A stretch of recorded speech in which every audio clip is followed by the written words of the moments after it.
Do you often experience panic attacks? Have you noticed that your behavior has changed since experiencing them? Welcome to my channel. My name is Claudia and I'm a CBT therapist. Today I would like to talk a bit about panic disorder and what you can do to improve your symptoms. Panic attacks can be a sign of panic disorder, which can be characterized by intense fear during which physical symptoms can occur. They reach their peak within around 10 minutes, and the symptoms can include shortness of breath, increased heart rate or palpitations, trembling or shaking, experiencing hot flashes, or even chest pain and nausea. They're extremely frightening, and it is very common to think of the worst case scenarios when they happen. Panic attacks can be triggered by external or internal factors.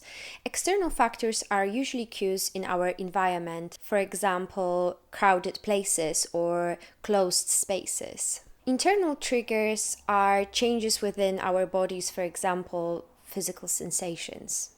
Once we are triggered, what can happen is that we start to experience anxiety, which can mean also some physical sensations, such as feeling dizzy. What can take this to the panic attack state is interpretation of those physical sensations as catastrophic. For example, rather than recognizing that I am dizzy because I'm experiencing anxiety, we may fear that we are going to faint and nobody will help us and so on. People experiencing panic attacks are highly alert to any bodily sensations and usually develop behavior change due to the fear of panic attacks happening again. So, for example, through avoiding crowded places, and they're trying their best to prevent panic attacks from happening again. The problem with this is that you can start assigning the fact that the catastrophic consequence didn't happen thanks to the safety behaviors, rather than you being able to recognize that panic attacks are not life-threatening. Let's say that you believe that what keeps you safe is being away from crowded places. So whenever you experience physical sensations and you immediately leave any crowded space, you're never going to learn that just because you're developing these physical sensations doesn't necessarily mean that you will develop those panic attacks. What is very important to remember if you struggle with panic attacks is to understand the fight or flight response and understand physiology when we experience perceived threat.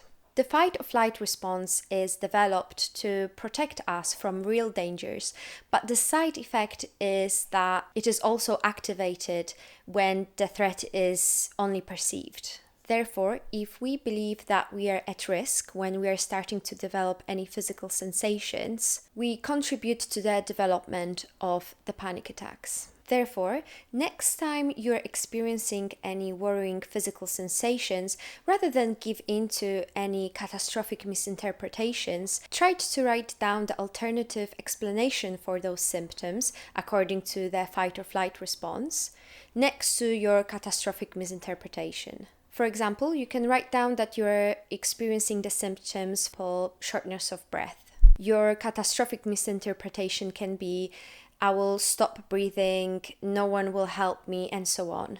And in the alternative explanation, you can write down, I'm experiencing shortness of breath because my heart beats faster as my body needs more oxygen.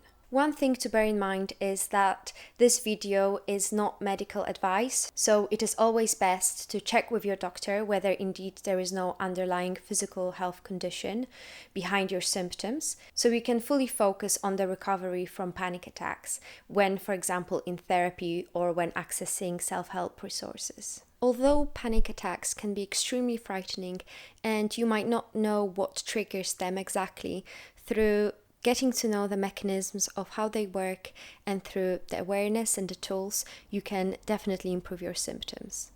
Thank you for watching. If you would like to see more content like this, let me know in the comments and subscribe to support the channel. See you next time.